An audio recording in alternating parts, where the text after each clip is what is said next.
Welcome, ladies and gentlemen. Welcome to this Monday edition of Renegade Wrestling. I am your host, J.J. Williams. Um, First and foremost, let me apologize for the lack of Turning Point coverage this weekend. We honestly just weren't feeling the card or anything, so we decided not to even bother with it. Let me also apologize for how short this episode is probably going to be. I only have a few questions between Friday and filming today. So I'm going to get right into them. I'm going to give as much depth into them as I can, but I apologize if this episode is shorter than normal. First question comes from Christopher Jordan on Facebook, and he wants to know, do I think that X-Pac has one more run in him for the WWE? Chris watched some of his latest indie work, and it seems like he still has it. I think as long as X-Pac, Sean Waltman, can keep himself sober and away from the demons that have haunted him for so long in his career, he probably does have one more run in him. He would be a great asset back in the tag team division, partnered up with somebody. Don't really know who right now. Possibly an IC or a US run.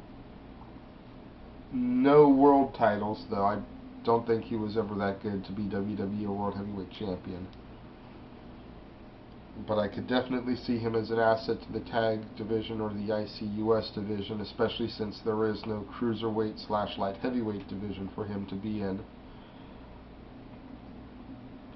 I haven't seen any of his more recent indie work. The last time I saw him work was his last TNA run, and prior to that was the short-lived Wrestling Society X. So it's been a little bit of time since I've seen him actually in the ring. But as long as he can keep his demons at bay, I think he can still do it. Ricky Lawson on Facebook asks, "Hey JJ, I just read that the WWE is negotiating a deal to hold next year's SummerSlam in the UK. Do you think that'll be good or bad to do that?" Well, I definitely think the UK, with as much as they're concentrating on them these past few years and doing Raws and SmackDowns and all that stuff over there, I think the UK is long overdue for a pay-per-view. Don't know about it being SummerSlam, though. When you think of summer, you don't exactly think of merry old England. You think of beach towns, Southern California, LA, Florida, Arizona, Lake Havasu. Be hot, Not necessarily a beach town per se, but, You don't think of merry old England, though. I think England is overdue for a WrestleMania. Maybe do Survivor Series there. But not SummerSlam. Logan Gonzalez asks, "Do I ever get tired of the IWC smarks bitching about how WWE and TNA suck right now? I know they could do way better with their storylines and do better overall, but sometimes it gets old hearing the same old crap. Whatever happened to, quote, if you don't like it, don't watch it?"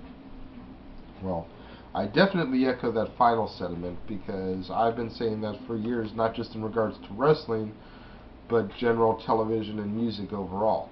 If you don't like it, turn the channel.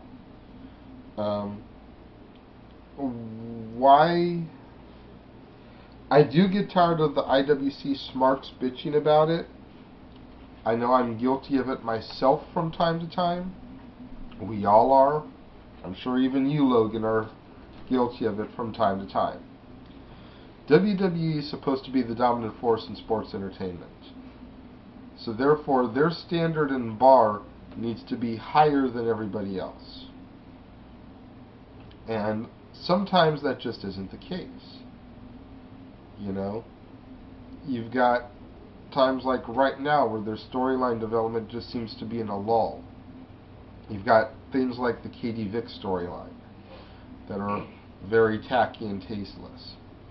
You have things like the higher power storyline that were genius.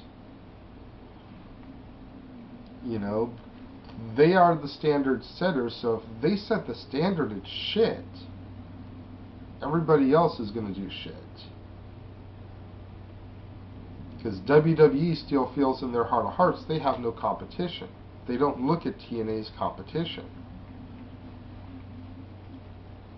TNA, I don't know what I can say about TNA right now, because it's like, one week they have a great show, and the next week they bore me to death. And that's literally the story of TNA pretty much since they stopped doing the weekly pay-per-views. For whatever reason, when they made the jump from the weekly pay-per-views to weekly television, their quality just sucked. And I still feel to this day a lot of it has to do with, and I've said this before, focusing on the WWE reject talent as opposed to the stars that helped build that company.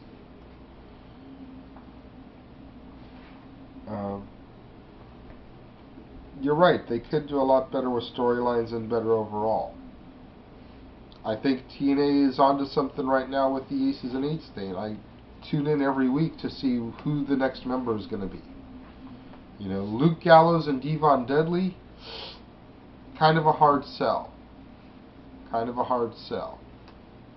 But if we build and build and build and find out that there's somebody great as the leader behind it, and maybe we've been duped all along in thinking that it was Eric or Garrett Bischoff, if I find out that it's someone even better, then TNA did their job, because it wasn't who I expected and they kept the suspense.